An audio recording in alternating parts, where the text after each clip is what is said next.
Ndugu mpendwa, tena tumefika hapa kwa Radio Muungano kwa siku ya leo.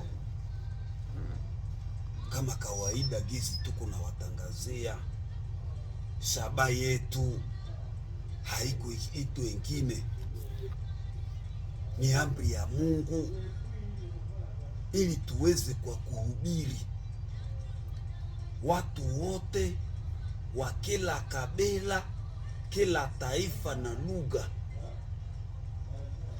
Ndugu wapendwa, shaba yetu yenye tuliweza kwa kukuja hapa kwa Radio Muungano ni kuweza kwa kuhubiri.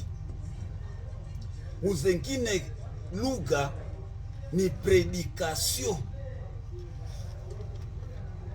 yaani kuko tofauti ya mahubiri na mafundisho, muzengine njia na maonyo. Lakini shaba yetu kufika hapa kwa Radio Muungano ni kuhusu mahubiri. Kama mtu atonaka ule Mungu mwenye alimutia kudunia namna gani, njia ya kuona ule Mungu na ungali hai, kwa sababu unapofariki na hauyajua ile njia, na utakuwa na umepotea. Ukwe tajiri, ukwe maskini, ukwe mkubwa wa namna gani, ukifariki na hauyajua ile njia ya kuona ule Mungu, na umepotea kwa milele. Ndio maana Mungu anatutuma kwa Radio Muungano kufahamisha habari njema. Na habari njema iko tofauti na habari mbaya. Tuko hapa kwa ajili ya predikasyon. Ile ndio misio yenye Mungu anatutuma hapa kwa Radio Muungano. Mbeleni tuliweza kwa kuhubiri maana ya kuhubiri maana ya sheria na neema. Kwe mwanadamu ataonaka Mungu musheria ama muneema? Na tuliweza kwa kudefinire, yani kwa kufahamisha kwamba sheria ni kazi ya mtu, lakini neema ni kazi ya mwingine, yaani ya Yesu. Wanakufanyia kitu ya bure yenye ushashindwako. Ile ndio maana neema. Sheria ni kitu kenye unajikaza na hawezi weza. Ile ilikuwa somo yenye tuliweza kwa kuhubiri hapa kwa Radio Muungano. Wengine waliweza tunashukuru wale wenye waliweza kwa kutupatia nimero zao na walituswali.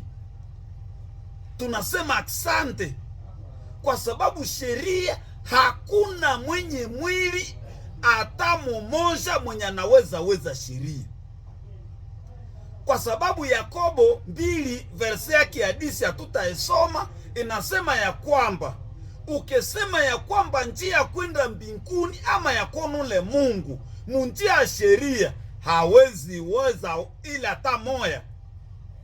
Kwa sababu ukishindwa moya na umeshindwa zote zenye ushaka weza. Yakobo 2 verse yake ya 10 inasema ile kitu. Ndio watu walituswali na tunashaba tuweze kwa kujadiliana, kwa kuonana. Kama kuna difficulty kusema mnasema mseme sheria haizingiza mtu mbinguni, tuweze kwa kuonana ili tuweze kwa kusaidiana. Kama kama unawezaka sawa, utusaidie. Tunaonekanaka pale Mangote, karibu ya stade ya Mangote pale. Ukituulizia pale unasema mseme kwenye kuna wakati spaseli ya Papa Josue iko wapi, utatupata kwa urahisi ili utusaidie, ili tujadiliane kama mtu atingiaka mbinguni muneema ama musheria.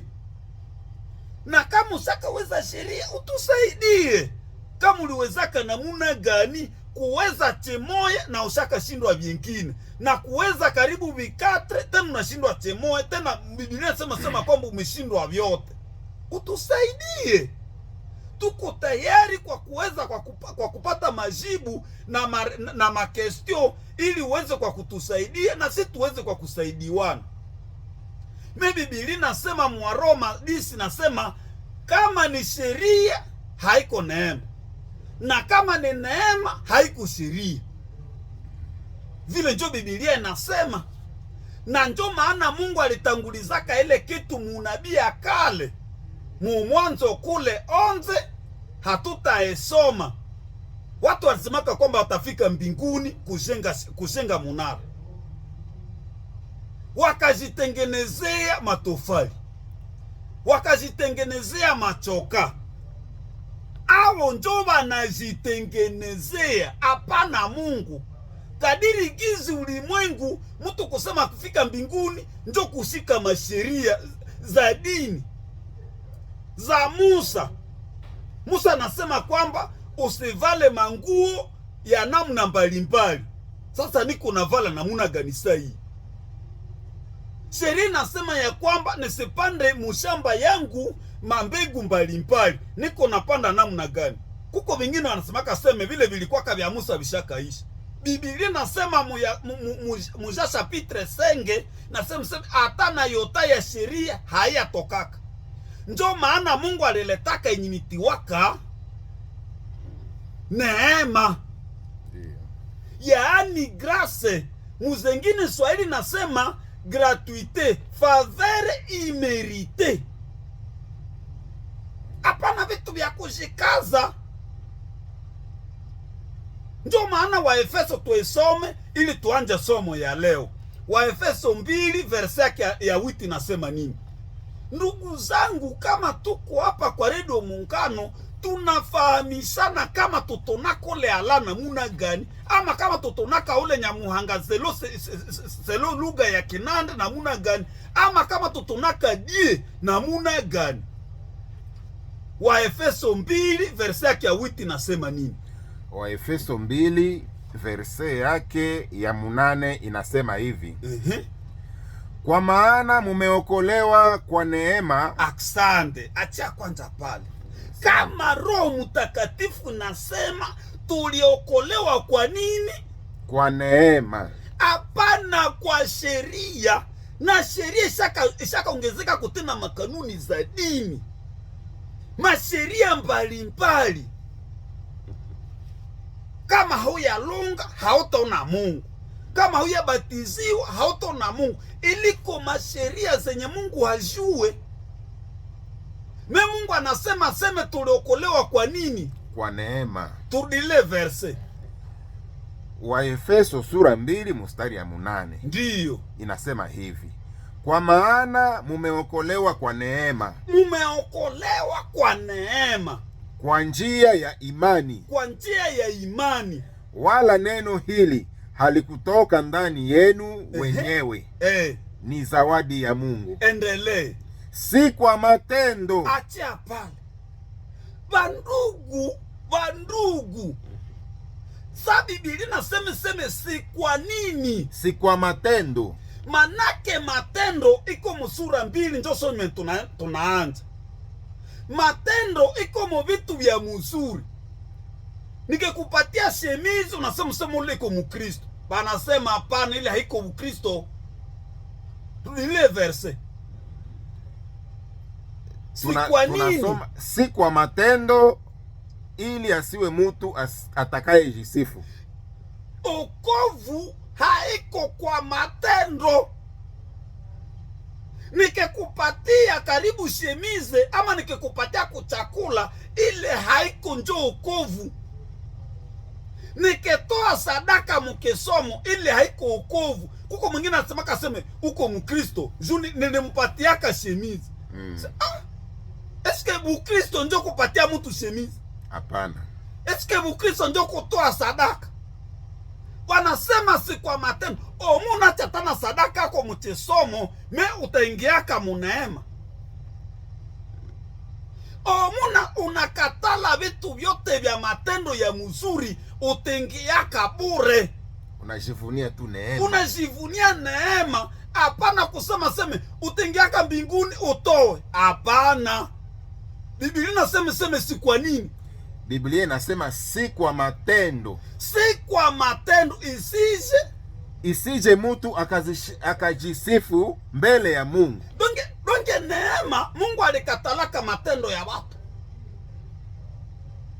Unakutaka sema bali kwa Kristo, ulingalia njo matendo. Wanasema wokovu si kwa matendo. Donge mbinguni saka funguliwa mu grace, gratuite. Donge iko kibarabara kisaka ingia, kisaka funguliwa bure. Yesu ashaka fungula njia. Hakuna vitu vya makondisio. Usitie kumutu kondisio. Kama hautoe, hautengia. Bongo. Biblia inasema tutengiaka gratuite. Tutengiaka bure. Bila matendo yetu. Kwa Roma 3 verset ya 23 inasema nini? Donge ndugu zangu tusome pale. Waroma 3:23. Donge tutengiaka bure. Ni neema. Inasema nini? Waroma 3 verset ya 23. 23 haiko pale. Tuanzie 21. Okay. Inasema hivi: kwake uwe utukufu katika kanisa na Kristo. Turudilie. Inasema hivi: kwake uwe utukufu katika kanisa na katika Kristo Yesu, hata vizazi vyote kwa milele na milele. Amina. Asante. Donc Mungu kutupatia utukufu ni kwake, ni kwa neema. Paulo aliendelea kwa kusema ile kitu. Soma 3 verset ya 23. Inasema nini? Waroma 3 verset ya 23. Waroma 3 verset ya 23. Donc kwa Mungu ndio tunapatiaka utukufu. 23 inasema hivi, Waroma 3:23, kwa sababu wote wamefanya dhambi na kupungukiwa na utukufu wa Mungu. 24, wanahesabiwa haki bure kwa neema yake. Asante. Ndugu zangu, saba nasema kwamba tunahesabiwa haki bure, na hauyatoa zaka, umehesabiwa haki bure. Ile ndio ilikuwa somo yenye tulikuwa napitako. Yaani mbinguni jibu nasema kuingia mufalme wa milele hakuna kondisio ya mtu. Hakuna kusema ya kwamba tena watakutiako vitu vyenye vitakuzuiza. Tumehesabiwa haki bure selo Bible kwa neema yake. Tudilia verset 24 nasema nini? 24 nasema wanahesabiwa haki bure kwa neema yake. Ile njo yenye ilikuwa somo yenye tulikuwa nasitiza. Yaani mtu kusema tena na kuintimida sema utengiaka mumoto, sema hapana, niendengiaka mu neema, c'est par la grâce bure. Wangala unasema kwamba ni ngolu. Yaani kitu ya bure ndengiaka gratuitement mie, na unajivunia ile. Unajivunia grâce, usijivunie kitu kingine. Usijivunie ubatizo, usijivunie sadaka, usijivunie cheo, unajivunia njo neema. Amen. Tudilie verset 24 nasema nini? Tunarudilia 24. Wanahesabiwa haki bure kwa neema yake. Wanahesabiwa haki bure kwa neema yake. Endelea. Kwa njia ya ukombozi ulio katika Yesu Kristo. Hatujivunie kitu yengine, hatujivunie njia yengine, tunajivunia kwa ukombozi wa Yesu. Amen. Usijivunie ubatizo yako, usijivunie sadaka yenye unatoaka. Kama uko mwanamke wa kwanza, usijivunie mwanamke wa kwanza. Unajivunia nini? Unajivunia ukombozi ulio katika Yesu Kristo. Ile njo ukombozi, donge njo kuingia mbinguni. Hapana kujivunia ukombozi ulio katika kuacha uasherati. Hapana. Unataka pombe yako, unasema ushaokoka. Ile haiko njo njia ya wokovu. Mwingine alisema kaseme nishaokoka, nishaokoka namna gani? Asa nilikuwaka mulevi, nishacha bulevi. Niseme kweli bulevi ni afya. Ushajisaidia ku afya, hautakufa mbio. Ile haiko njo wokovu. Haiko njo kufika mbinguni, hapana. Banasema tunajivunia ukombozi wenye Yesu alitukufiaka, hapana kujivunia kuacha mandale. Tunajivunia ukombozi ulio katika Yesu Kristo. 24 nasema ni tunarudilia kitu yenye tulikuwa nasitiza, ni somo ya neema na sheria. 24 nasema nini? Wanahesabiwa haki bure kwa neema yake kwa njia ya ukombozi ulio katika Yesu Kristo. Tuko na njia. Ukijivunia yengine njia, sijui kama utendaka mbinguni namuna gani. Mbinguni habataulizaka mandale. Mbinguni habataulizaka kusema ulikuwa kama mwanamke wa deuxième bureau. Habataulizaka vitu vingine. Bataulizaka aba alijivuniaka ukombozi wa Yesu. Ndio vile kama habatajivuniaka kusema sema ulishika sabato rie. Donge mbinguni watangaliaka kama ulijivuniaka kunjia ya nani? Ya Yesu Kristo. Amina. Yesu alikufaka juu yangu, mimi nilishindwaka. Ile ndio najivunia. Wengine basaka tunga monyembo. Tunajivuniaka njo ukombozi wa Yesu, hapana vitu vingine. Usipojua utangaika, utakosaka mtefikaka mbinguni namuna gani? Utakuwa kama veille de prière. Wengine wanajivuniaka ma prière. Tunajivuniaka njo Yesu alituombeaka kumsalaba. Ile njo ukombozi. Unalalaka Yesu ashaka kuombea. Ile njo kujivunia ukombozi wa Yesu. Na Yesu Mungu akasema seme, Baba nimewasamehe. Juu Yesu alituombeaka. Hata usipoomba uombe, utengeaka mbinguni juu ya njia ya Yesu. Ile njo nituwaka grace. Usipojua ile utakuwa nasema seme tuliokolewa kwa neema, ni siloga. Me utafsiri ya neema ni kitu cha bure, ni favere initiwaka imerite. Donge ne chitu wanakupacho me hawa umerite. Ile njo nitiwaka grace kabisa. Usipojua chile utajikrambonaka na utakutokaka mudunia na haujue kama utasimamiaka wapi. Na uko na wasiwasi. Ndio maana watu wanasemaka sasa tutajuiaka mbinguni. Utajuiaka mbinguni kuko neema. Ndi neema tuko na kushuhudia hayo.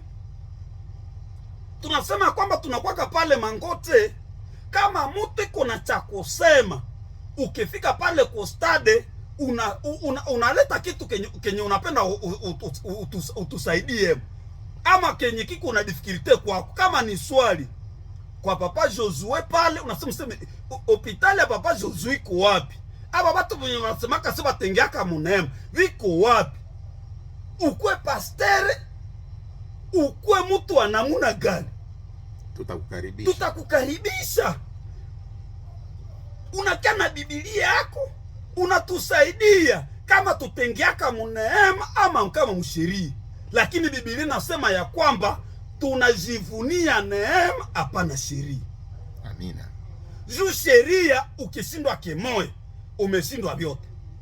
Leo ulishinda namuna gani? Enda mumanyumba zetu, unakasirikia bibi yako, unashindwa. Kama uko mtu wa kazi, unakasirikia wafanyakazi yako, umeshindwa. Kama uko wapi, donge sheria ni mulima yenye unashuka, unapandaka tena unashuka. Unapanda tu unashuka. Sasa utengeaka namuna gani? Ndio maana Mungu aliletaki nituwaka grace. Ngolu. Neema. Eti nducho bure. Gizi banande banasemaka. na roho yako inatulia, ili tu nitiwaka habari njema. Ndugu mpendwa, kwa siku ya leo tulisema keki nataka watu habaelewe hiki kitu. Ni kusudi watu hawakusikiaka perdition de l'homme devant Dieu na salut de l'homme devant Dieu. Kuko vitu vingine venye watu walisikiaka mo perdition vyenye Mungu hajue, na kuko vitu venye Mungu watu wanasikiaka mo salut venye Mungu hajue. Lakini la perdition de l'homme Mungu alivitiaka mu vitu vimbili, mu Mwanzo 3 verse yake ya 5. Saa zetu zinakuwa kachache. Keki nataka watu wabasikie hivi vitu. Ni tatizo ya mu Mwanzo 3 verse yake ya 5 nasema nini? Ndugu zangu, kama tuko hapa kwa Radio Muungano, ni kufahamishana gizi Mungu anajua vitu yake mu Biblia. Sengi nasema nini? Mwanzo 3 mstari wake wa 5 inasema hivi: kwani Mungu anajua ya kama siku mutakapokula matunda yake, macho yenu yatafunguliwa. Macho yenu tafunguliwa. Na mutakuwa kama Mungu mukijua uzuri na ubaya. Kuko vitu vimpili vinataka mtu kutokujua perdition na kutokujua sali yake, yaani wokovu na nini, yaani upotevu wake selo Mungu na wokovu wake selo Mungu. Donke shetani ashaka pofusha macho. Gizo wa Korinto nasema shetani ashaka pofusha macho watu wasisikie Injili. Ndugu zangu, wakati sa tulipotea mumecho ya Mungu, mulikuwa vitu vimpili, muko kizuri na kibaya, yaani matendo mazuri na matendo mabaya. No automatike mukiuliza mutu use utendaka mbinguni namuna gani, ase utende vya mzuri. Na vile vya mzuri vilikuwa mu perdition, vilikuwa mu upotevu. Kwa sababu Biblia inasema ya kwamba tulipotea kwa kosa ya mtu mmoja. Yeye Adamu alitupoteza. Nero alipotea mkizuri na munini na mkibaya. Ile njo probleme ye shetani anataka kufusha dunia. Ukisema mseme wewe shaka wakoka njo ba wapi? Wale wanatendaka vizuri. Orke wote walipoteaka. Iko sali yai. Unatia mkitu kibaya, ikwe jaune, ikwe blanche, yote imeharibika. Na ile letunda ya Adamu, shetani alitiaka mkitu kibaya. Mulikuwaka kizuri na nini? Na kibaya. Na ukiendea mkizuri umepotea, ukiendea mkibaya umepotea. Yote viliharibikaka. Vyote vilikuwa vibaya mu macho ya Mungu. Mu macho ya Mungu. Ndio maana somo tunasema kuko la perdition de l'homme selon Dieu na salut de l'homme selon Dieu. Na usipojua kile watakwambia sasa ufanye vizuri ndio utendaka muona Mungu. Sema hapana, vyote na viliharibikaka. Sababu vyote vilikuwa ndani ya litunda. Vyote vilikuwa mu litunda lenye liliharibikaka. Tulile verse ya kusema sema kulikuwa kizuri na kibaya. Ni Mwanzo 3 verse yake ya 5. Mwanzo 3:5 inasema hivi: kwani Mungu anajua ya kama siku mutakapokula matunda yake, macho yenu yatafunguliwa. Macho tafunguliwa. Na mutajua na mutakuwa kama Mungu mukijua uzuri na ubaya. Ndio nakutaka ke mtu anajua kuiba keko mbaya. Ndio. Na anajua kutokuiba keko mbaya. Donge muyeye muko vitu mbili, muko kizuri na kibaya. Ile haiko wokovu. Ata uwache vibaya uende mu vizuri, kama hauyafunuliwa sali devant Dieu, iliko iko zambi. Ndio sababu tangu Adamu kukula ile litunda alianza kufanya hivi vizuri na vibaya venye alijua kuile wakati. Na alifanya vile vyote vizuri venye alifanyaka vyote tangu Adamu mpaka Musa. havikumsaidia kumwokoa. Juu Biblia inasema si kwa nini? Si kwa matendo. Mtu naibako nenda toa sadaka, ni perdition. Na wengine abaibake na wanatoa sadaka, niko perdition tu. Sasa naomba, unajua sali de l'homme selon Dieu, hapana selon les hommes. Asante. Zaburi 54 ilisemaka kitu fulani,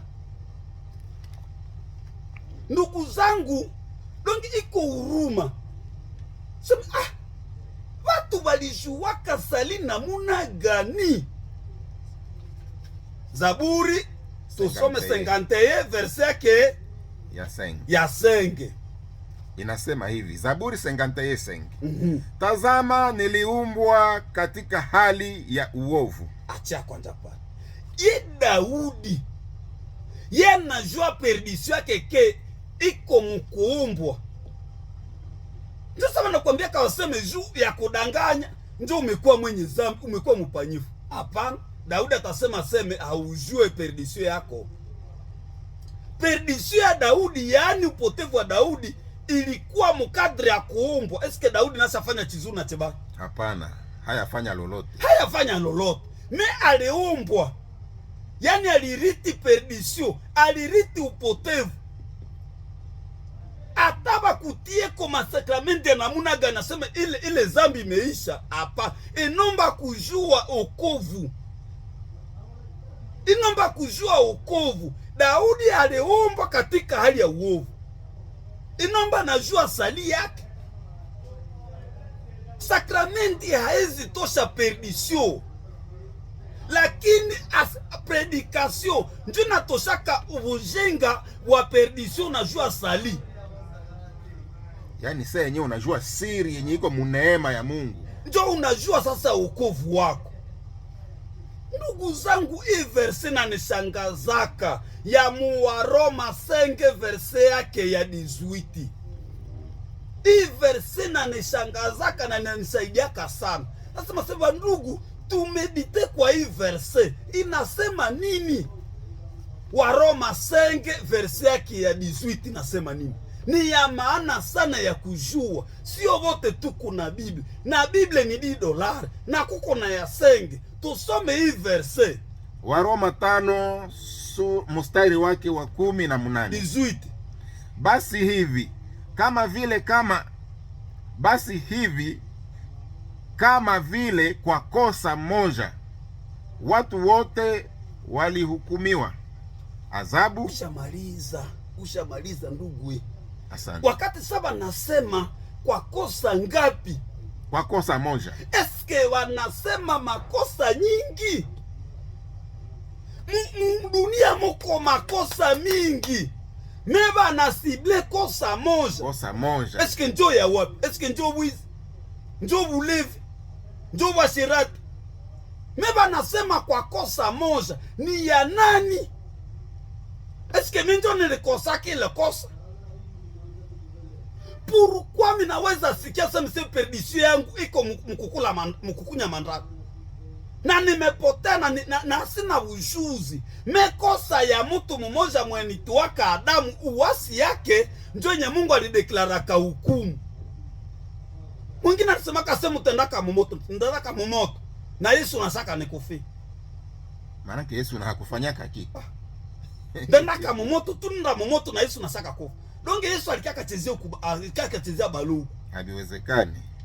Donge sa kosa moja ilituingizaka mwenye zambi, na Yesu akafanya tendo moja. Shuka na verse. Basi hivi kama vile kwa kosa moja watu wote walihukumiwa adhabu, hivi kwa tendo moja la haki watu wote walipewa haki yenye uzima. Watu ngapi? Watu wote. Kuko bashinkiri na bamasere, kuko balevi na baserie, wote biko watu wote. Baliweza kwa kuhesabiwa haki kwa tendo ngapi? Kwa tendo moja. Hapana kwa matendo yetu. Nda ungama njo ndena miguu. Yesu asaka niungamia kumsalaba.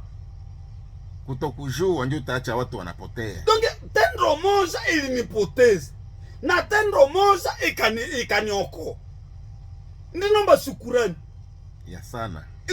Ile ndio ni tu habari njema, predication. Hapana intimidation. Okende na lifero oza ndumba. Ile koma intimidation ba frère. Donc habari njema inapatiaka moto salama. Kwa tendo moja ikanipoteza, ile ndio permission. Na kwa tendo moja nikaokolewa, ile ndio sali. Amina. C'est tout. Hayafanya sakramenti hiki. Hapana. Donge ndugu zangu, donge tusome Biblia iko claire. Wa Roma 5 verset yake ya 18 inasema nini? Basi hivi kama vile kwa kosa moja watu wote walihukumiwa adhabu. Kwa kosa moja wote wakahukumiwa moto. Ndiyo. Hivi kwa tendo moja la haki. Kwa tendo tena ngapi? Moja la haki. Watu wote walipewa haki yenye uzima. Kama setoe sadaka tundengiaka mumbinguni. Mtendo moja la haki ya Yesu Kristo. Ndio maana tunasema hapa tuko ku predication, hatuko kwa enseignement.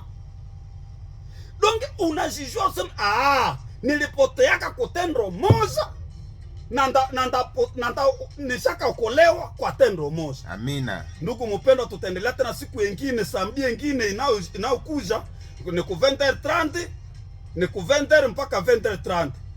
Tunaonekanaka pale Mangote karibu na stadi, unatulizia pale kwa Papa Josue ama kwa Ketoko ama kwa Papa Kitengo makuduka yake, tunakuwaka pale.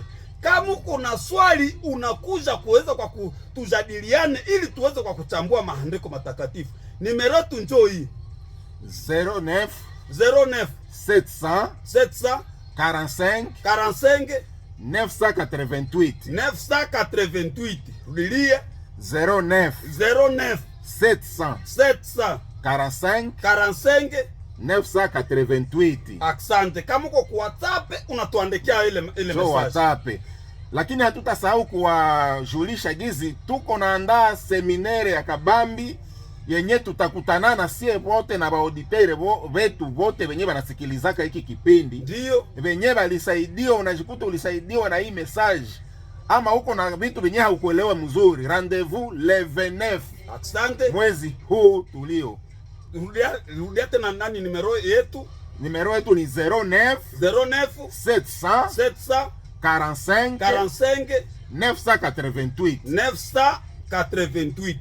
Ni kanisa la Mungu linaonekana Mangote. Asante ndugu mpendwa, Mungu akulalishe salama. Bye. Tutonekana tena hapa tena ku Radio Muungano samedi ku 20h30 mpaka 21h. Mungu akubariki. Amen.